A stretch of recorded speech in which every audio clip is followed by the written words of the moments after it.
जो सर पे रखने को मिल जाए नाल पाके हुजूर, तो फिर कहेंगे कि हाँ ताजदार हम भी हैं। मैं चाहूंगा कि एक टॉपिक को डिस्कस करने की कोशिश करूं जो बहुत ही रेलिवेंट टॉपिक है। मौजूदा दौर में बच्चों की तरबियत किस नहज पे हम करें और चाइल्ड साइकोलॉजी क्या है।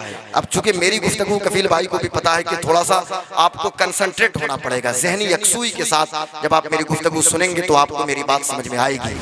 सरकार मेरे दिल में मोहब्बत है आपकी, सरकार मेरे दिल पे इनायत है आपकी, सरकार आप ही की मैं पढ़ता हूँ नाते पाक, सरकार हर खुशी मेरी मिदहत है आपकी, सरकार जान क्यों ना लुटाऊं मैं आप पर, सरकार मेरी जान अमानत है आपकी, सरकार जान क्यों ना लुटाऊं मैं आप पर, सरकार मेरी जान अमानत है आपकी। तो दिलो दिमाग को हाजिर करके फिक्र की वादी में ख्यालाते मोहब्बत को पेश करें, दोनों हाथों को उठाएं, अल्लाह की किबरियाई बुलंद करें। नारे तकबीर, नारे रिसालत, मज़हबे इस्लाम, पैगंबरे इस्लाम, अज़मत इस्लाम, इसकी मोहब्बत, इसकी मोहब्बत।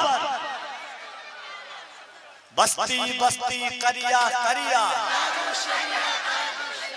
इल्म का सूरज फैज़ का दरिया, सरकारे मदीना कॉन्फ्रेंस। आइए मोहब्बतों के साथ मैं गुजारिश गुजार हूँ मुल्के कज़ीम मायानाज़ कोहना मशहदी हज़रत अल्लामा गुलाम गौस शिवानी साहब क़िबला से इंशाअल्लाह गुफ्तगू के दरमियान अल्फाज की फरावानी भी देखेंगे, लहजों की तमतरानियत भी देखेंगे, फिक्र की फरावानी भी देखेंगे। इस ख्याल मोहब्बत के साथ बरसरे माई कफील अंबर आवाज देता है कि इस ख्याल और इस सोच के साथ कि मौत आए मुझे मदीने में, वो भी रमजान के महीने में। बोले सुभान अल्लाह। शेर खत्म होगा, माइक पे गुलाम गौस शिवानी साहब क़िबला की आमद होगी। मौत आए मुझे मदीने में, वो भी रमजान के महीने में, किस्मतें दो जगह बदलती है, या तो मक्के में या मदीने में।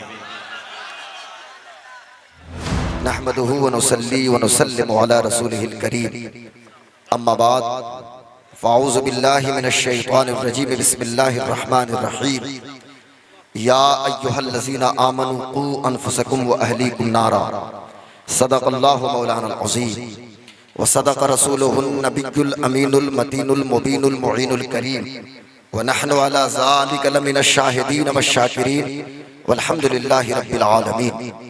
हाज़रीन मोहतरम वाज़िज़ान मिल्लत, आइए कुछ अर्ज़ करने से कब्ल मैं बेहतर और मुनासिब समझता हूँ कि अपने और सारी कायनात के मरकज़े अक़ीदत सब्ज़ गुंबद के मकीने मुक़द्दस मुस्तफ़ा जान रहमत शम्अ बज़्म हिदायत शहर यार इरम ताजदार हरम नौबहार शफ़ाअत शब असरा के दूल्हा खातिमे पैगम्बरा शफ़ी आसिया बाइसे तकवीन रोज़गार सरकार अबद करार जाने आलमीन सैयदुल मुरसलीन रहमतुल लिल आलमीन जाने कायनात फ़ख्र मौजूदात आलिम माकान व मा यकून हाजिर व नाजिर पैगम्बर आमिना के लाल हलीमा के दिलबर हज़रत मोहम्मद मुस्तफ़ा अहमद मुज्तबा सल्लल्लाहु अलैहि वसल्लम की मुक़द्दस बारगाह में बावाज़े बुलंद दुरूद शरीफ पढ़ें तो आगे से पीछे तक अल्लाहुम्मा सल्ली अला, आवाज़ मुझ तक आनी चाहिए, ज़रा बावाज़े बुलंद अल्लाहुम्मा सल्ली अला सैयदिना व शफ़ीअना व मौलाना मुहम्मद मादनिल जूद वल करम वालिहिल किराम व सहबिहिल इज़ाम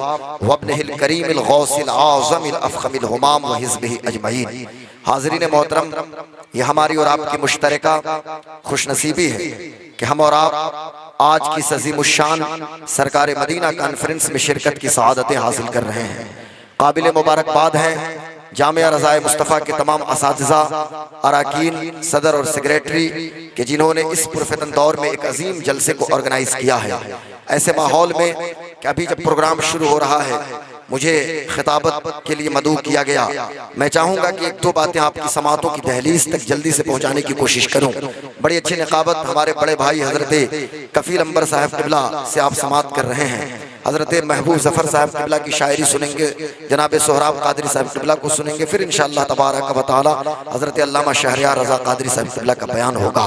इस मदरसे को खून जिगर पिलाने वाली ज़ात बाबरकात हज़रत अल्लामा इरफान साहब क़िबला मिसबाही, दिगर मुअक्कर मुअज़्ज़ज़ उलमाए किराम, हमारे हज़रत मौलाना अरशद साहब क़िबला और दिगर मुअक्कर मुअज़्ज़ज़ उलमाए किराम इस वक्त शह नसीब पे मौजूद हैं।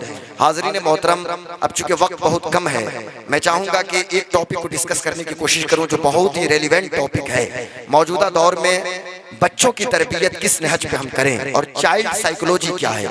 अब चूंकि मेरी गुफ्तगू कफील भाई को भी पता है कि थोड़ा सा आपको कंसंट्रेट होना पड़ेगा, जहनी यकसूई के साथ जब आप मेरी गुफ्तगू सुनेंगे तो आपको मेरी बात समझ में आएगी। आज पूरी दुनिया तहकीक कर रही है बच्चों की तरबियत किस नहज पे की जाए। मैं आपको कहना यह चाहता हूँ कि इस्लाम उस दीन फितरत का नाम है कि जहाँ पैगम्बर इस्लाम हज़रत मोहम्मद मुस्तफ़ा सल्लल्लाहु अलैहि वसल्लम ज़िंदगी के हर शोबे में हमारी और आपकी रहनुमाई करते हुए नजर आ रहे हैं। आपने जो निज़ाम एस्टेब्लिश किया उसका निज़ाम जिसे हम निज़ाम मुस्तफ़ा कहते हैं, उसमें निज़ाम इबादत है जिसमें नमाज, रोज़ा और हज ज़कात है। इस्लाम का निज़ाम मईशत है, इस्लाम का आइली निज़ाम है, इस्लाम का इक़्तिसादी निज़ाम है, इस्लाम का सियासी निज़ाम है। अब मैं आपको बताना ये चाहता हूँ, हम और आप ज़िंदगी गुजारते हैं, हमारी और आपकी शादी होती है। अब शादी के बाद जब बच्चों की पैदाइश होती है, हमारे घर में छोटे छोटे बच्चे होते हैं, यही बच्चे जब बड़े होते हैं तो सवाल ये पैदा होता है।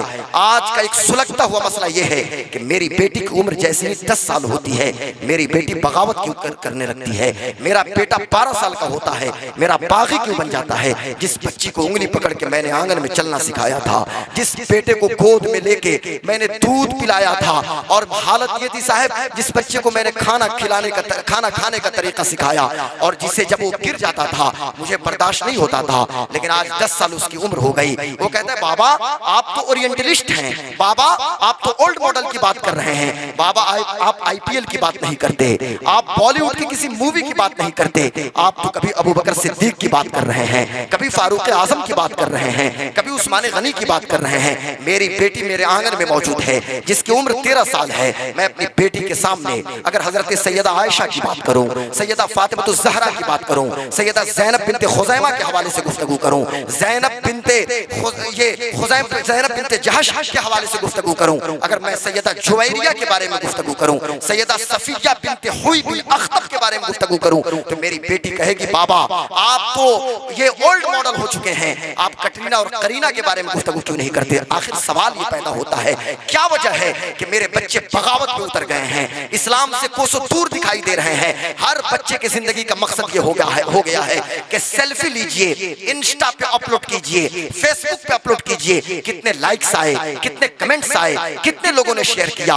मैं आपसे पूछना ये चाहता हूँ और बड़ी जिम्मेदारी के साथ पूछना चाहता हूँ, हमने लंबी लंबी दाढ़ी रख ली है, अच्छी बात है दाढ़ी रखना, हम नमाजों के पाबंद हैं, लेकिन क्या हम अपनी जिम्मेदारी को सही तरीके से अदा कर रहे हैं। हमारे घर में बच्चों की तरबियत किस नहज पे हो रही है। आखिर इस दौर में कि जिस दौर को साइंस और टेक का दौर कहा जाता है, जिस दौर को विज्ञान एवं प्रौद्योगिकी के दौर कहा जाता है, इस दौर में हर बच्चा टेक्नो फ्रेंडली होता है, टेक्नोलॉजी के करीब है।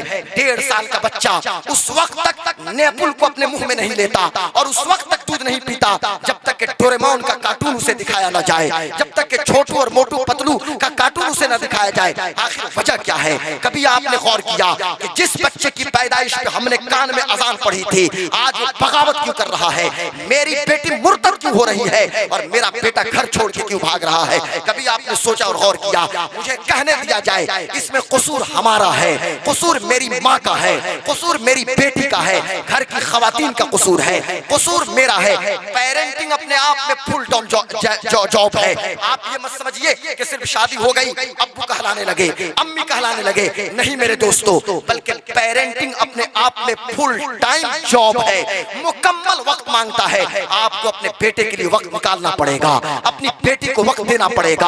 आज मैं सिर्फ एक मिसाल देने की कोशिश करूंगा। आज हमारे घरों में बिगाड़ क्यों पैदा है, आज हर घर में आग क्यों लगी है, आज का ये चलता चलता हुआ समाज अमन और शांति का गहवारा क्यों नहीं बन रहा है? मैं समझता हूँ कसूर हमारा है। हम बच्चों की तरबियत कफील भाई 15 साल की उम्र में करना शुरू करते हैं, 18 और 20 साल की उम्र में बच्चों को संभालना शुरू करते हैं। फिर कहते हैं अल्लामा आरिफ साहब क़िबला कोई तावीज लिख दीजिए, मेरी बेटी मेरी बात नहीं सुनती। यार 15 साल की तुम्हारी बेटी हो गई है, आपकी बेटी 15 साल में आपकी बात क्या सुनेगी? बच्चों की जो तरबियत करनी है, माँ के पेट से बच्चे की तरबियत कीजिए। आज की चाइल्ड साइकोलॉजी कहती है कि माएँ जब उम्मीद से होती हैं, माएँ जब प्रेग्नेंट होती हैं, तो ये जो यूटेरस है, बाईं तरफ यूटेरस है, हम भी अपनी अम्मा के पेट में यही थे, आप भी अपनी माँ के पेट में यही थे। सबसे ज्यादा बच्चे के कान में किसी चीज की आवाज जाती है तो माँ के दिल की धड़कन की आवाज ज्यादा जाती है। अब मुझे कहने दो, उस दिल की धड़कन को दुरुस्त करो। दिल की धड़कन में अगर नबी का इश्क होगा, दिल की धड़कन में कुरान की तिलावत होगी, दिल की धड़कन में नबी की नात होगी, मैं मानता हूँ कि कोई गौसे आजम तो नहीं पैदा होगा, लेकिन गौसे आजम के गुलाम तो जरूर पैदा होंगे। मैं मानता हूँ कि कोई हसन तो नहीं पैदा होगा, लेकिन हजरत हसन के गुलाम तो जरूर पैदा होंगे। मुझे पता है कि कोई बिलाल तो नहीं पैदा हो सकता, लेकिन हजरत बिलाल के गुलाम तो जरूर पैदा। माशाअल्लाह, सुभान अल्लाह। और मुझे कहने दो, दिल की धड़कन में नबी की मोहब्बत होगी। बेटियां राबिया और फातिमा तो नहीं पैदा होंगी, लेकिन कनीज़े राबिया और कनीज़े फातिमा तो जरूर पैदा होंगी। चाइल्ड साइकोलॉजी कह रही है, ये तो आज चाइल्ड साइकोलॉजी ने कहा ना कि सबसे ज्यादा जब कुव्वते समाअत बहाल होती है रहमे मादर में, तो बच्चे के पर्दे समाअत पे किसी की आवाज पहुंचती है तो माँ के दिल की धड़कन की आवाज ज्यादा पहुंचती है। कुर्बान जाओ सरकार गौसे आजम की अम्मी जान पे। आप सुनते आ रहे गौस पाक हाफिज़ कुरान पैदा हुए। अरे जो माँ ऐसी हो कि हर नफ्स पे अल्लाह अल्लाह की आवाज निकले, जो माँ तहज्जुद गुजार हो, जिसके इशराक चाश्त और वबीन की नमाज न छूटे, माँ उम्मुल खैर फातिमा हो और बाप अबू साले जंगी दोस्त जैसा हो, तो बेटा क्यों नहीं अब्दुल कादिर जिलानी पैदा? इसलिए मैं कहना ये चाहता हूँ आप हज़रात, मेरे दोस्तों, मेरे बुजुर्गों, मेरे भाई, आज जरूरत ये है कि सबसे ज्यादा हमें अपने घर पे फोकस करने की जरूरत है। कुल्लुकुम राइन व कुल्लुकुम मसऊलुन अन रइयतिही। आप हर शख्स, आप में से जितने लोग हैं सब जिम्मेदार हैं, और आपसे पूछा जाएगा आपके घर के बारे में, आपके बच्चों के बारे में आपसे सवाल होगा। आपके कहने से ये कम चीनी की चाय दस्तयाब आपको हो जाती है, तो क्या आपके कहने से आपके आंगन में मुसल्ला नहीं बिछ सकता? क्या फजर की नमाज की पाबंदी नहीं हो सकती है? मेरे कहने से कम मसाले की सब्जी मेरे दस्तरखान पे आ सकती है, तो क्या हमारे कहने से रात में कुरान की तिलावत की सदा हमारे घर से नहीं आ सकती? मुझे कहना यह है हज़रात आपसे, आप कोई प्राइम मिनिस्टर या होम मिनिस्टर नहीं है, लेकिन आप घर के तो मालिक है ना, घर में तो आपकी हुकूमत चल रही है ना। कैसा माहौल हमने बना दिया। काश के एक ऐसा मुआशरा बनाते कि एक बेटा आंख खोलता तो अब्बू जान को तहज्जुद के मुसल्ले पे देखता, एक बेटी आंख खोलती तो अम्मी जान को कुरान की तिलावत करते हुए देखती। काश के ऐसा भी मुआशरा तो हम बनाए ना। हम कहां से मिसाल पेश करें? लेकिन आओ चलो, ये कौन सी जगह है? ये मरकज़ इश्क मोहब्बत बरेली है। कौन है? चश्मो चिरागे खानदान बरकत आला हजरत इमाम अहले सुन्नत इमाम अहमद रजा खान फाजिल बरेलवी, उनकी तरबियत हो रही है। आला हजरत अपनी अम्मी जान की गोद में है और घुट्टी में इश्क मुस्तफा को पिलाया जा रहा है। कभी नबी के वद्दुहा जैसे चेहरे का जिक्र हो रहा है, कभी हुजूर की वल्लैल इज़ा सजा जैसी जुल्फों का तज़किरा हो रहा है, कभी मुस्तफा की मा ज़ाग़ल बसर व मा तग़ा जैसी आंखों का जिक्र हो रहा है, कभी मुस्तफा की यदुल्लाह फ़ौक़ अयदीहिम जैसे हाथ का जिक्र हो रहा है, कभी सरकार के सीने अक़दस का जिक्र हो रहा है। अम्मी जान भी दुरूद पढ़ रही हैं, बाबा भी दुरूद पढ़ रहे हैं, और बचपन से जो मोहब्बत रसूल का रंग चढ़ाया, जब यही बेटा जवान हुआ है तो पुकार उठा, ज़ात हुई इंतखाब, वस्फ़ हुए लाजवाब, नाम हुआ मुस्तफा, तुम पे करोड़ों दुरूद, काबे के बदरुद दुजा तुम पे करोड़ों दुरूद, तैबा के शम्सुद दुहा तुम पे करोड़ों। नारे तकबीर, नारे रिसालत, सरकारे मदीना कॉन्फ्रेंस। एक मिसाल हजरत देता हूँ और अपनी गुफ्तगू कंक्लूड करने की कोशिश करूंगा। अरे नहीं भाई, तफसीली खिताब का वक्त भी नहीं। Listen to me, listen to me, मेरी बात सुनिए। मैंने इरफान साहब से आले रसूल की इजाजत रखी है, मैंने आपकी इंतखाब किया, बोले आप। नहीं, मेरी बात सुनिए, एक मिनट। आखिरी बात ये है, तरबियत का असर गौर से सुनिएगा, तरबियत का असर कितना पड़ता है। तरबियत का असर, हम तो समझते बस बच्चे पैदा हो गए, अब्बू अम्मी कहलाने लगे और कोई इशू तो है नहीं, लेकिन मैं कहना यह चाहता हूं कि तरबियत का असर कितना है। मैं एक मिसाल देता हूं, अभी अभी 4 मई की तारीख गुजरी है। उस पैदाइश में वो जो तरबियत होती है दौरान हमल, यूटेरस में बच्चे की जो तरबियत किस तरह होती है, और फिर माँ का क्या असर बच्चे के ऊपर पड़ता है। 4 मई 1799 की तारीख को याद कीजिए। इंडियन होने के नाते भारत की मॉडर्न हिस्ट्री, एंशिएंट हिस्ट्री और मिडवल हिस्ट्री हमारी निगाहों के सामने मौजूद है। और मैं डंके की चोट पे सीना ठोक के पूरी दुनिया को चुनौती देता हूं कि जब 4 मई 1799 को शेर मैसूर टीपू सुल्तान की शहादत रंगपट्टनम की धरती पे, यही कर्नाटक की सरजमीन है और यही कावेरी नदी है, और जब टीपू सुल्तान की शहादत हुई थी तो लाओ मिसाल टीपू सुल्तान की बहादुरी की कि अंग्रेज जनरल ने कहा था कि एक नौजवान, एक शेर था टीपू कि जिसकी मां ने दूध पिलाया था, जो हमारे सामने था। अब भारत में इसका कोई सानी नहीं है और भारत में हमारे मुकाबले में कोई दूसरा नहीं है।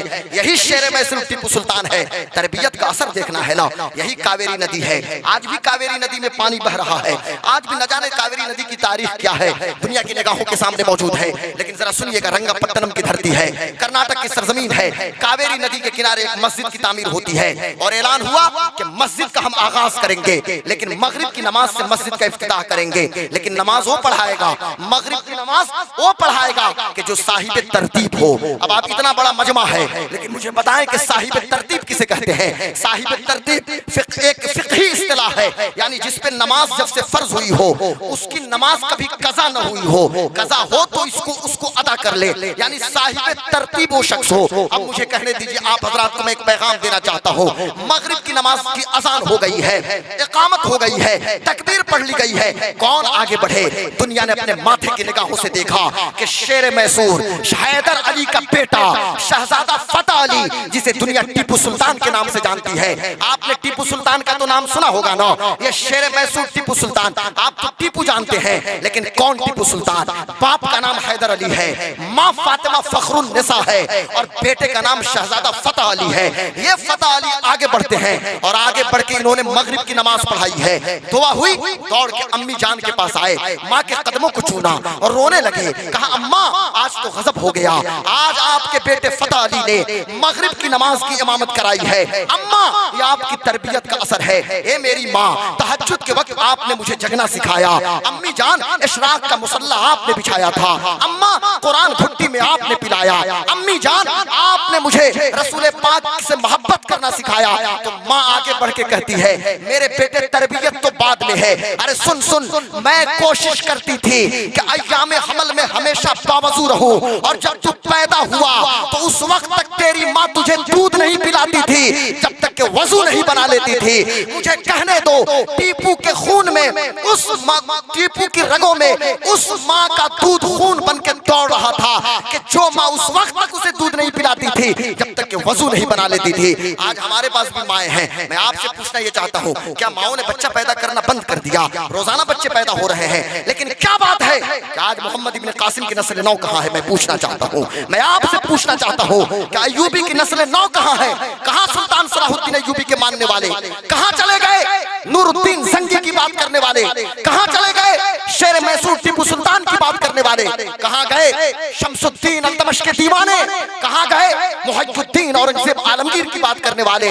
भाग पीछे की तरफ, ऐ गर्दिश इस्लाम तू। आज के इस सरकार मदीना कॉन्फ्रेंस से ये पैगाम नोट कीजिए कि अपने बच्चों की तरबियत हुजूर की सीरत तैयबा के मुताबिक कीजिए, और 3 चीज जरूर बच्चों को सिखाइए। अपने नबी की मोहब्बत उनकी घुट्टी में पिला दीजिए, नबी के अहले बैत और सहाबा की मोहब्बत उनकी घुट्टी में पिलाइए, और कुरान की तिलावत उनकी घुट्टी में पिला दीजिए, और बचपन से एक ऐसा रंग चढ़ा दीजिए, मोहब्बत रसूल का रंग, इश्क मुस्तफा का रंग। अब आपका बेटा डीएम भी हो जाए तो आशिक मुस्तफा रहे, एसपी भी हो तो आशिक मुस्तफा रहे, वो बीडीओ भी हो तो आशिक मुस्तफा रहे, वो अगर एसडीओ भी हो आशिक मुस्तफा रहे, डॉक्टर भी हो पहले आशिक मुस्तफा रहे, आईआईटीएन भी हो आशिक मुस्तफा रहे, हाफिज कुरान और मौलाना तो आशिक मुस्तफा हैं। लेकिन मैं कहना यह चाहता हूँ, किसी भी डिपार्टमेंट में हो, प्लम्बर हो, फीटर हो, वेल्डर हो, इलेक्ट्रिशियन हो, कोई भी काम करता हो, लेकिन पहले नबी का सच्चा गुलाम हो। यही इस्लाम का मकसूद है। जरूरत यह है कि इस पैगाम मोहब्बत को आम किया जाए। वमा अलैना इल्लल बलाग। अस्सलामु अलैकुम। इस्लाम जिंदाबाद, मसलके आला हजरत जिंदाबाद। अरे गुलाम गौस भाई